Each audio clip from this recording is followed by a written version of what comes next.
जय हिंद दोस्तों, स्वागत है आपका अपने YouTube चैनल एग्जाम अचीवर्स में, जहां पर हम आप लोगों के लिए आज लेकर आए हैं अग्निवीर टेक्निकल का टेस्ट पेपर, जिसका पैटर्न हमारी एग्जाम पेपर के जैसा ही है। तो इन टेस्ट पेपर को मेरे साथ सॉल्व करते जाइए और आपकी एग्जाम की तैयारी को बिल्कुल पक्का कर लीजिए। तो चलिए इस टेस्ट पेपर का पहला भाग शुरू करते हैं, जो कि किसका है, सामान्य ज्ञान यानी कि जनरल नॉलेज का।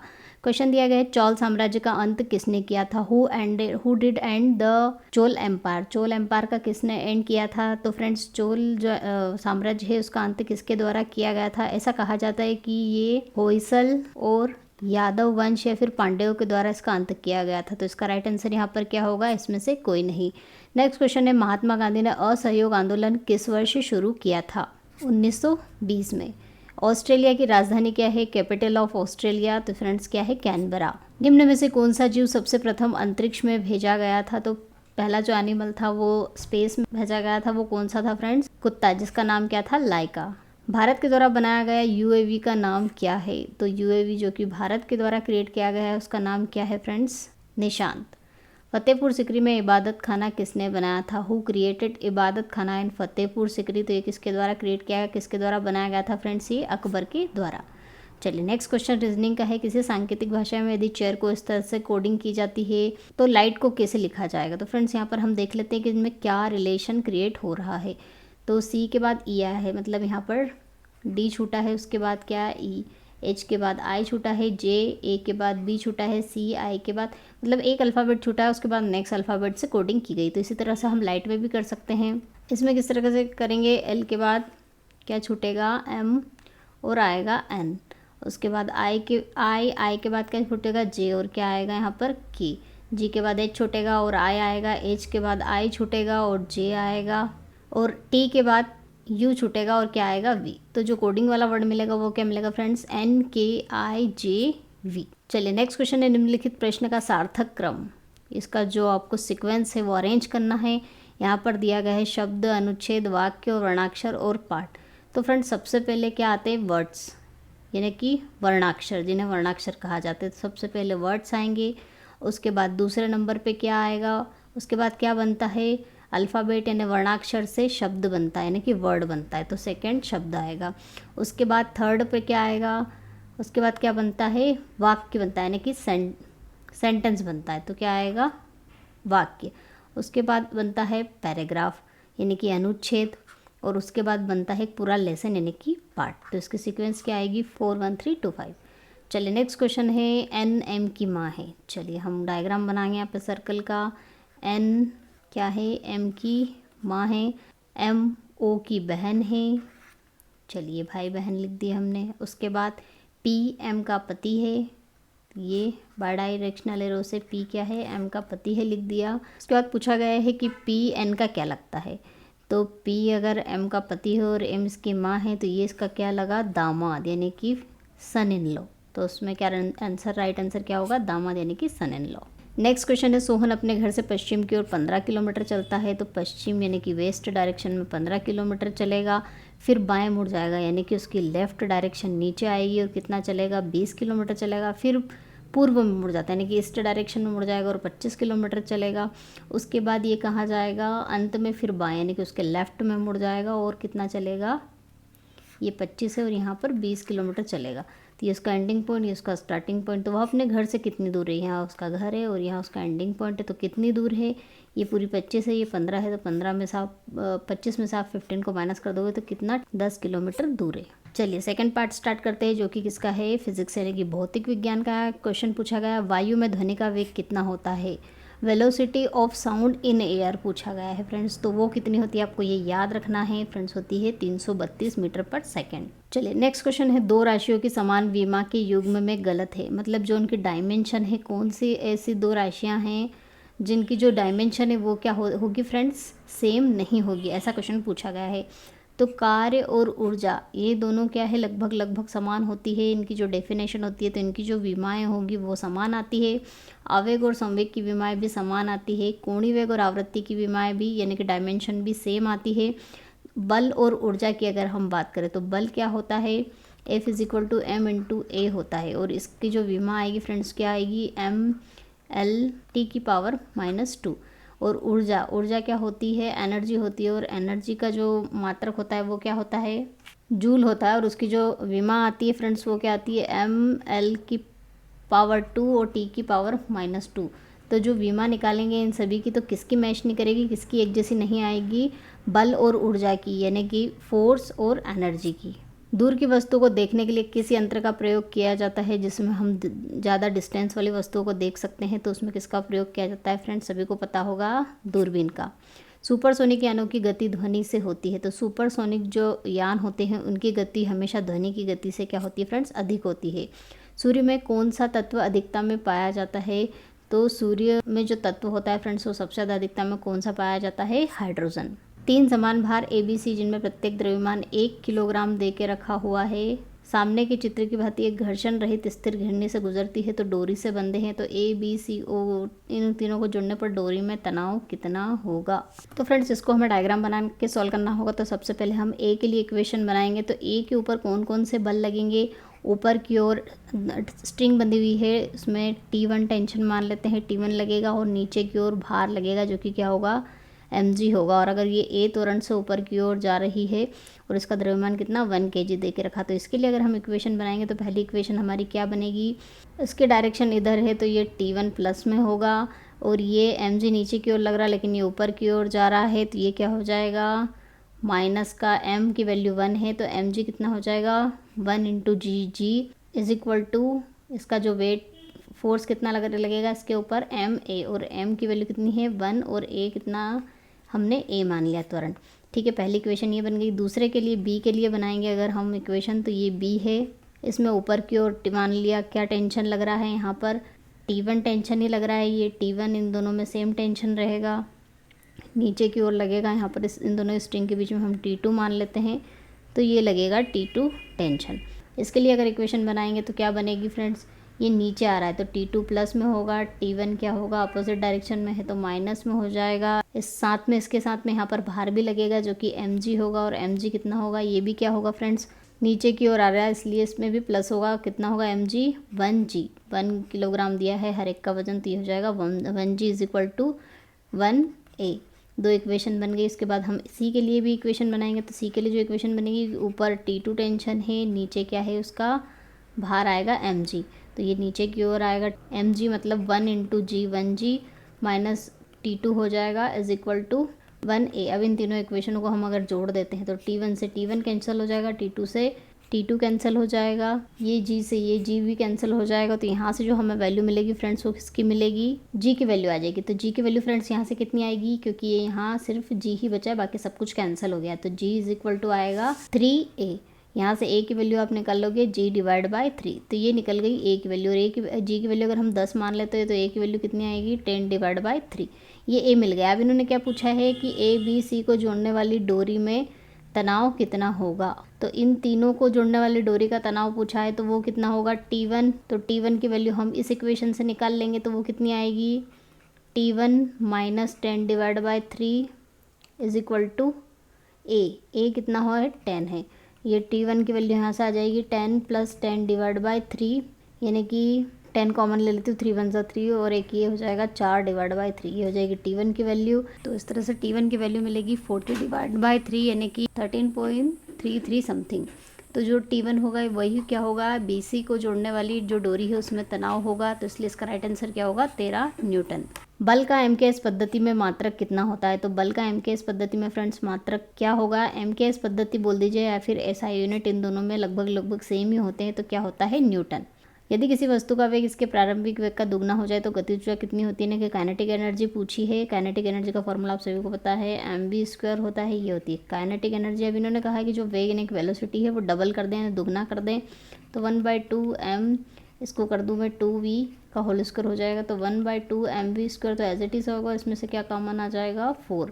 तो ये क्या थी हमारी काइनेटिक एनर्जी, तो काइनेटिक एनर्जी कितनी हो गई 4 गुना यानी कि 4 टाइम। तो इसका राइट आंसर क्या होगा ऑप्शन डी।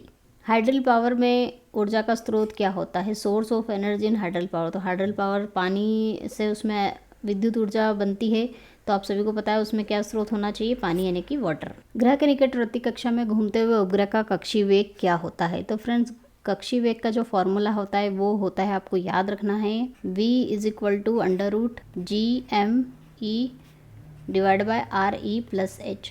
तो इन्होंने पूछा है घनत्व के रूप में, तो यहाँ पर घनत्व तो नहीं दिया है, लेकिन घनत्व क्या होता है हमें पता है, मास डिवाइड बाय जो वॉल्यूम यानी कि द्रव्यमान बटे आयतन क्या होता है, घनत्व यानी कि डेंसिटी, ये इसका फॉर्मूला होता है। तो यहाँ पर मास दिया हो और इसको अगर हम मान ले कि ये डेंसिटी होता है, तो ये किसके समानुपाती आता है, इसके वर्गमूल के, इसको क्या बोलते हैं, वर्गमूल यानी कि उसके स्क्वायर रूट के। तो इसका राइट आंसर क्या होगा, यह ग्रह के घनत्व के वर्गमूल यानी कि स्क्वायर रूट के समानुपाती होता है, यानी कि प्रोपोर्शनल होता है।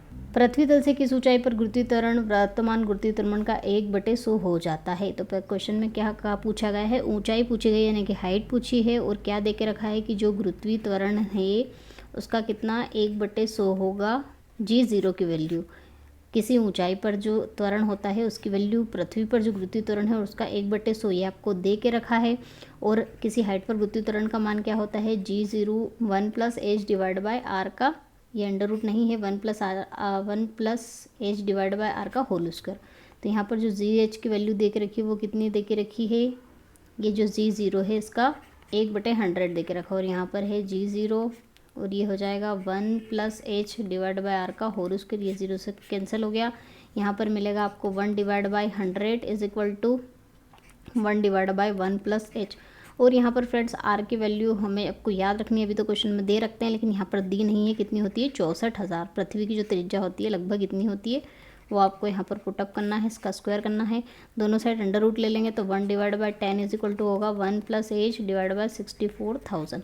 इसको सिंप्लीफाई करेंगे तो 10 is equal to 1 + h divide by 64,000, 1 इधर आके माइनस हो जाएगा तो कितना मिलेगा, 9 is equal to h divide by 64,000। यहाँ से h की वैल्यू मिलेगी 9 × 4 करेंगे तो 0 0 9 4 = 36, 9 6 = 54, 55 56 57 इतनी मिली, लेकिन ये किस में, किलोमीटर में मिलेगी। क्यों, क्योंकि जो रेडियस थी वो किस में है फ्रेंड्स, किलोमीटर में। भी हमें जो आंसर दिया है वो किस में दिया है, मीटर में दिया है।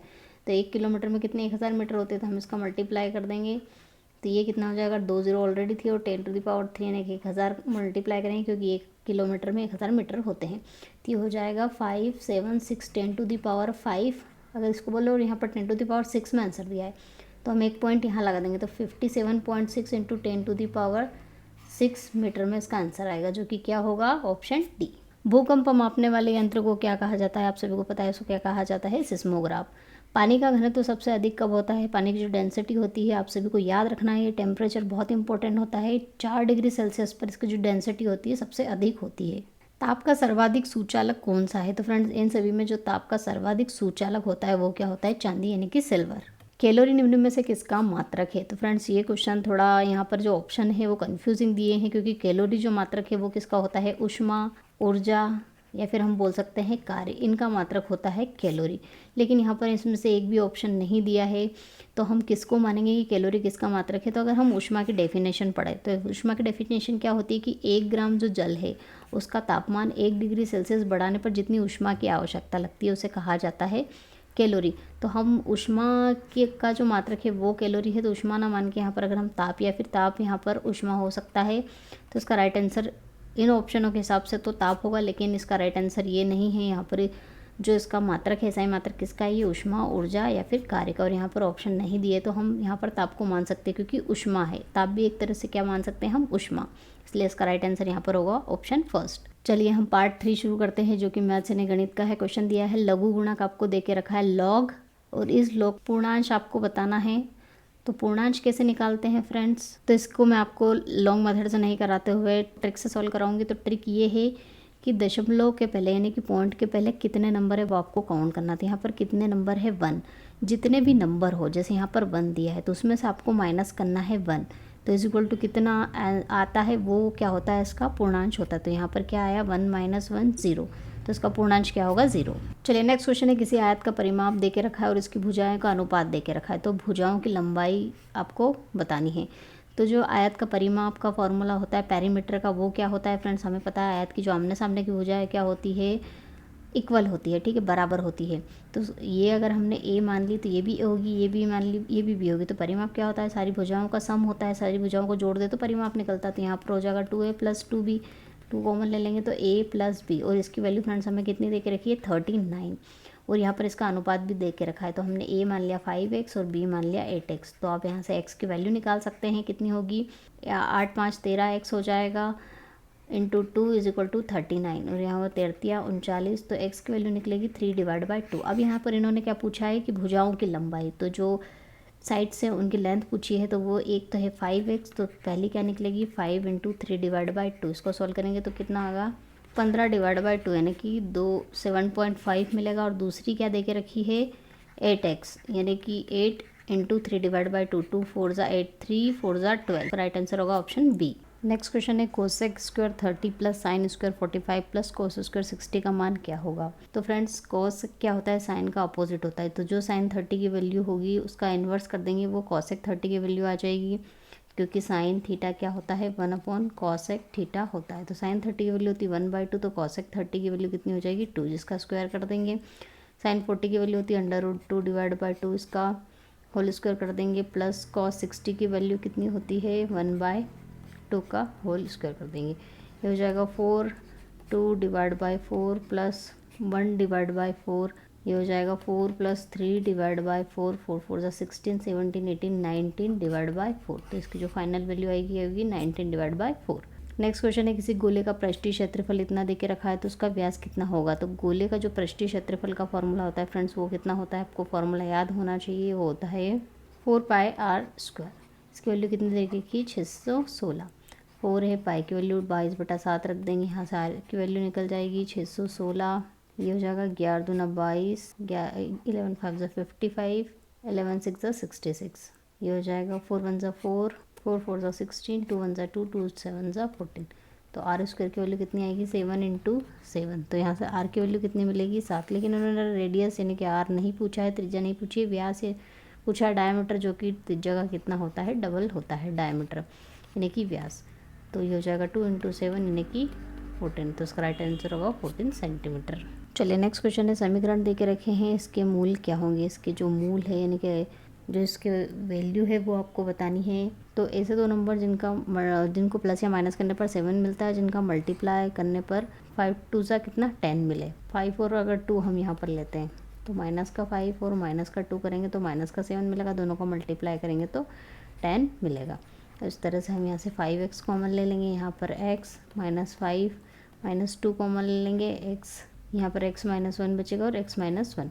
तो इस तरह से 5x -2 और x -1, तो x की दो वैल्यू मिलेगी 2/5 और 1। तो इसका राइट आंसर क्या होगा ऑप्शन फर्स्ट। यदि 5x - 13y = 3x - 8y हो तो आपको इसकी वैल्यू फाइंड आउट करना है। तो फ्रेंड्स हम इसको लेकर चलते हैं, बहुत ईजी क्वेश्चन है, बहुत ईजी तरीके से हो जाएगा। जैसे क्या दिया हुआ 5x - 13y = 3x - 8y। x वाले टर्म एक साइड कर लेते हैं, ये इधर आ जाएगा तो माइनस हो जाएगा, कितना बचेगा 2x, इधर आके ये प्लस हो जाएगा तो प्लस का 13 और उसमें से 8 माइनस कर देंगे तो कितना बचेगा 5y। तो x/y की वैल्यू हमें यहाँ पर कितनी मिली 5/2। अब फ्रेंड्स यहाँ पर स्क्वायर की बात हो रही तो हम क्या करते हैं, दोनों साइड स्क्वायर कर देते हैं। तो क्या मिलेगा हमें x² / y² = 25 और 4। अब हम क्या करते हैं फ्रेंड्स, हमें एक बार ऊपर प्लस चाहिए और नीचे माइनस चाहिए। मैंने जब भी बताया है कि इस तरह रेशो वाले क्वेश्चन हो और प्लस और माइनस की बात करिए तो कंपोनेंट और डिविडेंडों का फॉर्मूला लगाते हैं, जिसमें क्या करते हैं ये अंश है, इसमें एक बार हर को प्लस कर देते हैं और एक बार अंश में हर को माइनस कर देते हैं। तो इसी तरह से 25 में 4 एक बार प्लस हो जाएगा, 25 में 4 एक बार माइनस हो जाएगा। तो x² + y² / x² - y² की वैल्यू हमसे पूछी थी, जो कि कितनी होगी 25 + 4 कितना हो जाएगा 29, और ये इसमें से माइनस हो जाएगा तो 21। तो इसका जो वैल्यू आएगी वो कितनी आएगी 29/21। नीचे दिए गए आरेख में ए बी बराबर क्या है AC है, ये दोनों बराबर है, और एंगल BAC है, इसका मान आपको दे के रखा है 40 डिग्री, और एंगल ADC ये वाला एंगल और एंगल DAC यानी इन दोनों का आपसे क्या पूछा है सम पूछा है। तो फ्रेंड्स इन्होंने क्या कहा है, पहली कंडीशन की AB = AC है, तो ये दोनों भुजाएं आमने सामने की भुजाएं इन्होंने बराबर बताई है। तो एक कंडीशन होती है ज्यामिति में कि अगर आमने सामने की भुजाएं बराबर हो तो उनके जो कोण होते हैं एंगल होते हैं वो भी बराबर होंगे। तो ये एंगल और ये एंगल बराबर होगा, हमने ये x मान लिया तो ये भी क्या होगा x होगा। त्रिभुज के तीनों कोणों का योग 180 डिग्री वाली कंडीशन लगा देते हैं तो क्या हो जाएगा x + x, और ये 40 दे के रखा है = 180। तो यहाँ से जो x की वैल्यू आ जाएगी कितनी आएगी 140 / 2 2 7 ज़ा 14, तो x की वैल्यू आ गई कितनी 70 डिग्री। तो ये एंगल तो मिल गया हमें फ्रेंड्स कितना 70 डिग्री। अब ये हमारे पास 70 डिग्री है। अब हमें क्या करना है, ये दो एंगल की वैल्यू बतानी है। अब ये दो एंगलों की वैल्यू फ्रेंड्स अगर हम बताएंगे तो हमें उसके लिए ये एंगल पता होना चाहिए। तो हमें पता है ये जो एंगल है ये इस तरह से बने, तो इन दोनों एंगलों का योग कितना 180 डिग्री होगा। तो ये एंगल हम निकाल चुके हैं कितना 70 है, तो ये कितना होगा 180 में से 70 को माइनस कर देंगे तो कितना आ जाएगा 110 डिग्री। तो ये एंगल कितना आ जाएगा 110, ये 110 आ गया है। अब हमें इन दोनों एंगलों का सम पूछा था, हम इस ट्रायंगल में फिर 180 डिग्री वाली कंडीशन लगा देंगे। तो angle A D C plus angle D A C plus 110 is equal to 180। अब 180 में से 110 को माइनस कर देंगे तो इन दोनों का सम आ जाएगा जो कि कितना आएगा 70 डिग्री। तो इसका राइट आंसर क्या होगा, ऑप्शन सी। नेक्स्ट क्वेश्चन है, एक अनुक्रम देके रखा है, इसमें कौन सा पद 124 होगा। तो सबसे पहले हम सीरीज देख लेते हैं, क्या ये एपी है क्या। इसमें जोड़ा कितना 5 4 9, 5 जोड़ेंगे तो 9 होगा, इसमें 5 जोड़ेंगे तो 14। मतलब ये क्या आ रही है, एक अर्थमेटिक प्रोग्रेशन जिसमें टी एन टर्म का फॉर्मूला आप सभी को पता है क्या होता है, A plus N minus 1 into D. तो यहाँ पर फर्स्ट टर्म क्या दे के रखी है फ्रेंड्स 4 है, और टी एन टर्म यहाँ पर दे के रखी है 124। तो पूछिए कि इसमें 124 जो है 124 नंबर का कौन सा पद है, मतलब n की वैल्यू आपको बतानी है। तो n हमें पता नहीं है और d की वैल्यू डिफरेंस कितना है 5 है। ये इसमें से आके माइनस हो जाएगा तो कितना होगा 120 और डिवाइड बाई 5 n माइनस 1, 5 2 ज़ा 10, 5 4 ज़ा 20। तो n की वैल्यू फ्रेंड्स यहाँ पर कितनी मिलेगी 25। तो ये 25वां पद होगा 124। तो इसका राइट आंसर क्या होगा, ऑप्शन सी। यदि थीटा की वैल्यू 2π/3 हो तो साइन थीटा का मान क्या होगा। तो फ्रेंड्स 2π/3 का मतलब क्या होता है, पाई मतलब 180 डिग्री होता है, 3 3 6 18, तो ये 120 डिग्री आया। तो साइन 120 की वैल्यू आपको बतानी है। अब हमें साइन 120 की वैल्यू तो टेबल में आती नहीं है, तो फ्रेंड्स हमें इनको ऐसे ब्रेक करना है, 180 माइनस 180 प्लस 90 प्लस 90 माइनस के फॉर्म में से हमें चेंज करना होता है। हम इसको किस तरह से चेंज कर सकते हैं, 180 माइनस 60, 180 माइनस 60 करेंगे तो हमें 120 मिलेगा। और आपको कंडीशन याद होनी चाहिए, साइन 180 माइनस थीटा कितना होता है, साइन थीटा ही होता है। और साइन 60 की वैल्यू कितनी होती है फ्रेंड्स, √3 डिवाइड बाई 2। तो इसका राइट आंसर क्या होगा, √3 डिवाइड बाई 2। चलिए नेक्स्ट क्वेश्चन दिया, यदि ए का मान ये है तो ए स्क्वायर का मान क्या होगा। तो फ्रेंड्स इसको मैं ट्रिक से नहीं कराती हूँ, लॉन्ग मेथड बता देती हूँ कि ए स्क्वायर कैसे निकालेंगे। तो ए का ए में इंटू करेंगे तो हमें क्या मिल जाएगा, ए स्क्वायर मिल जाएगा। मतलब कि इस मैट्रिक का हमें इसी मैट्रिक में मल्टीप्लाई करना है। तो वो हम कैसे करेंगे उसके मैं मेथड बता देती हूँ आपको। यहाँ पर 0 1 0 है, ए बी माइनस 1। ये जो पहली रो है, पहली रो से शुरू करते हैं। ये पहली जो पंक्ति यहाँ पर 1 है, और ये जो इसके बाद वाले जो नंबर बचे हैं ये इनको हम एज इट इज़ लिख लेंगे 1b 0 माइनस 1। उसके बाद यहाँ आएगा माइनस लगता है, एक प्लस का होता है दूसरा माइनस का होता है, 0 लगेगा। और ये बीच वाली पंक्ति छोड़ के हम 0 0 0 माइनस 1 लिख देंगे, फिर प्लस लगेगा, फिर 0, फिर ये जो बचे हुए नंबर है ये लिखेंगे 0a 1b। तो ये इसको सॉल्व करेंगे तो इसको कैसे सॉल्व करते हैं, इसका इसमें मल्टीप्लाई करते हैं पहले। ये होगा 1, ये हो जाएगा -1, माइनस लगता है, फिर इसका मल्टीप्लाई करेंगे तो 0, और इसका मल्टीप्लाई करेंगे तो ये 0 भी आएगा, इसका भी 0 हो जाएगा। तो इन दोनों को हम आगे सोल्व करने की ज़रूरत नहीं है। इसको और आगे सोल्व करेंगे तो -1 इंटू -1 कितना होगा, -1। ऑप्शन में कहीं -1 दिया नहीं है, इसलिए इसका राइट आंसर होगा इनमें से कोई नहीं। चलिए नेक्स्ट क्वेश्चन दिया गया है, एक वृत्त की त्रिज्या 7 सेंटीमीटर है तो उसका क्षेत्रफल कितना होगा। फ्रेंड्स सब सभी को पता है वृत्त के क्षेत्रफल का फॉर्मूला क्या होता है, πr²। 22/7, आर की वैल्यू उन्होंने 7 दे के रखी है, 7 इंटू 7 है, 7 से 7 के कैंसिल, 7 2 ज़ा 14, 7 2 ज़ा 14 और एक 15। तो इसका आंसर क्या है 154 सेंटीमीटर स्क्वायर। नेक्स्ट क्वेश्चन दिया है यहाँ पर फ्रेंड्स कि 3x² + 7x + 5 के मूल कैसे होंगे। तो फ्रेंड्स मूलों की कंडीशन निकालने के लिए हमें d याद होना चाहिए, और d का फॉर्मूला क्या होता है, b² - 4ac। तो सबसे पहले हम d का मान निकाल लेते हैं। तो यहाँ पर b क्या होता है, ये वाली टर्म होती है, a होता है इसके मल्टीप्लिकेशन वाला, और c होता है कांस्टेंट। तो b क्या है यहाँ पर 7 का स्क्वायर -4, a है 3, c है 5। ये कितना होगा, 7 7 ज़ा 49, 5 4 ज़ा 20, 23 ज़ा 60, 60 माइनस करेंगे तो कितना मिलेगा, माइनस का 11, मतलब जो d की वैल्यू है वो 0 से कम आई है। तो ये कंडीशन होती है फ्रेंड्स, जब भी d की वैल्यू 0 से कम आएगी तो जो मूल होंगे वो क्या होंगे, अवास्तविक होंगे, आभासी होंगे, नॉट रियल होंगे। नॉट रियल की कंडीशन ये होती है। तो इसका राइट आंसर क्या होगा, ऑप्शन डी। अब यहाँ पर क्वेश्चन में दिया गया है 5 की पावर, यहाँ पर फ्रेंड्स ये 0 है, इसको डिग्री नहीं मान लेना है। 5 की पावर 0 का मान कितना होगा, तो किसी की भी पावर आप 0 करो उसका मान कितना होता है, हमेशा 1 ही आता है। चतुर्भुज के चारों कोणों का जोड़ कितना होता है? चतुर्भुज के चारों कोणों का कितना होता है फ्रेंड्स? सबसे पता होगा 360 डिग्री। नेक्स्ट क्वेश्चन है x cube minus 8x y cube के गुणनखंड क्या होंगे? तो ये एक्स क्यूब है और इसको मैं इस तरह से लिख सकती हूँ वाई 2y की पावर 3। अब ए क्यूब माइनस बी क्यूब का फॉर्मूला लगा देंगे, वो क्या होता है? a माइनस बी इंटू ए का स्क्वायर प्लस बी का स्क्वायर प्लस 2ab। तो इसमें कौन सा मैच कर रहा है ऑप्शन? Option first. तो इसका राइट आंसर होगा ऑप्शन ए। चलिए नेक्स्ट पार्ट रसायन विज्ञान यानी कि केमिस्ट्री का हम स्टार्ट कर लेते हैं। यहाँ पर क्वेश्चन में पूछा गया है कि इथाइल अल्कोहल का K2Cr2O7 के साथ ऑक्सीकरण यानी ऑक्सीडेशन करने पर क्या मिलता है? तो फ्रेंड्स इथाइल अल्कोहल का ऑक्सीकरण करेंगे, मतलब इथाइल अल्कोहल क्या होता है? C2H5OH। इसकी प्रेजेंस में जब हम K2Cr2O7 की रिएक्शन करेंगे तो हमें क्या मिलेगा? CH3COOH, जिसे क्या कहते हैं? एसिटिक अम्ल। ये क्या होता है? एसिटिक अम्ल, एसिटिक एसिड होता है। तो इसका राइट आंसर क्या होगा? हमें क्या मिलेगा? एसिटिक अम्ल यानी कि एसिटिक एसिड। समान सूत्र RCO2O का प्रतिनिधित्व करता है। तो ये कौन सा ग्रुप है फ्रेंड? तो ये जो फ्रेंड्स ये ग्रुप होता है RCO2, इसे क्या कहा जाता है? Acyl group. एसिल ग्रुप, और ये इस तरह से दो एसिल ग्रुप से जुड़ा हुआ है। O दो एसिल ग्रुप से यहाँ पर जुड़ा हुआ है। तो ये किसका फॉर्मूला बन गया? तो ये क्या बनेगा? Acid and hydrate. Acid and hydrate का फॉर्मूला बन जाएगा, जिसमें ऑप्शन में कहीं नहीं दिया है, इसलिए इसका ऑप्शन होगा ऑप्शन डी। चलिए नेक्स्ट क्वेश्चन दिया है, निम्न में से विस्फोटक कौन सा है? तो TNT को क्या होता है? विस्फोटक होता है। यदि किसी घोल के H+ आयन को 10 गुना बढ़ा दिया जाए तो pH के मान में क्या परिवर्तन होगा? तो pH के मान में परिवर्तन फ्रेंड्स क्या होगा? pH2 माइनस pH1 क्या होता है? pH में परिवर्तन होता है, जो किसके बराबर होगा? यहाँ पर क्वेश्चन में दे के रखा है कि जो H+ आयन है, पहले वाले जो H+ आयन हैं वो दूसरे वाले H+ आयन से कितने हैं? 10 गुना, यानी कि उनका रेशो 10/1 दे के रखा है। तो हम अगर दोनों साइड लॉग ले लेते हैं, माइनस का लॉग ले लेते हैं, तो ये किसके बराबर हो जाएगा? pH में चेंज के बराबर। तो माइनस लॉग H+ ये सेकंड वाला है और ये H+ स्टार्टिंग वाला है। यहाँ हो जाएगा log 10/1। तो हम इसे सिंप्लीफाई कर लेंगे, ये क्या हो जाएगा? log 10 माइनस है यहाँ पर log 10 माइनस डिवाइड में है तो माइनस का फॉर्मूला लगाते हैं log 1।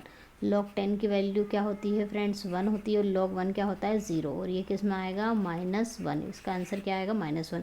-1 का मतलब ये क्या बता रहा है कि 1 से घटे जाएगा। निम्न में से सबसे ज़्यादा हाइड्रोजन बॉन्डिंग किस में पाया जाता है? तो F, सल्फर, फ्लोरीन, Fe और ऑक्सीजन, इन सब में ज़्यादा सबसे ज़्यादा हाइड्रोजन बॉन्डिंग किसके साथ होती है? वाटर। तो इसलिए सबसे ज़्यादा हाइड्रोजन बॉन्डिंग किसमें पाई जाएगी? H2 यानी कि वाटर में। सही गैस का समीकरण है, तो गैस का समीकरण फ्रेंड्स क्या होता है? P1V1/T2 P2V2/T2। तो ये कौन सी इक्वेशन से मैच कर रहा है? P1V1 इसको अगर हम सिंप्लीफाई करें तो P1V1/P2V2 is equal to T1/T2। तो इसका राइट आंसर होगा ऑप्शन बी। यहाँ पर मिसप्रिंट है, P1 नहीं है, क्या है? T1 है। नेक्स्ट क्वेश्चन है, आइसोटोनिक घोल में क्या समानता होती है? तो आइसोटोनिक जो घोल होता है उसमें क्या समान होती है? मोलर कॉन्सेंट्रेशन यानी कि मोलर एकाग्रता। अभिक्रिया की दर तथा अभिक्रिया रचना में संबंधित रसायन विज्ञान की शाखा क्या कहलाती है? तो इसे क्या कहा जाता है? रासायनिक बल गति यानी कि केमिकल काइनेटिक्स। पिक्रिक एसिड का रासायनिक नाम क्या है? पिक्रिक एसिड का रासायनिक नाम है 2,4,6-ट्रेनाइट्रोफिनॉल। तो इसका राइट आंसर होगा ऑप्शन ए। पेशाब में शक्कर यानी कि ग्लूकोज का पता लगाने के लिए किस प्रतिक्रमी का उपयोग किया जाता है? तो किस प्रतिक्रमी का उपयोग किया जाता है फ्रेंड्स? ब्रेडीज का। तो फ्रेंड्स आई होप आज का टेस्ट पेपर आपको पसंद आया हो तो लाइक कीजिए, चैनल को सब्सक्राइब करना ना भूलें, नोटिफिकेशन बेल को भी प्रेस कर लीजिए ताकि लेटेस्ट वीडियो की नोटिफिकेशन मिल सके। मिलते हैं नेक्स्ट टॉपिक के साथ नेक्स्ट वीडियो में, तब तक के लिए जय हिंद, जय भारत, वंदे मातरम।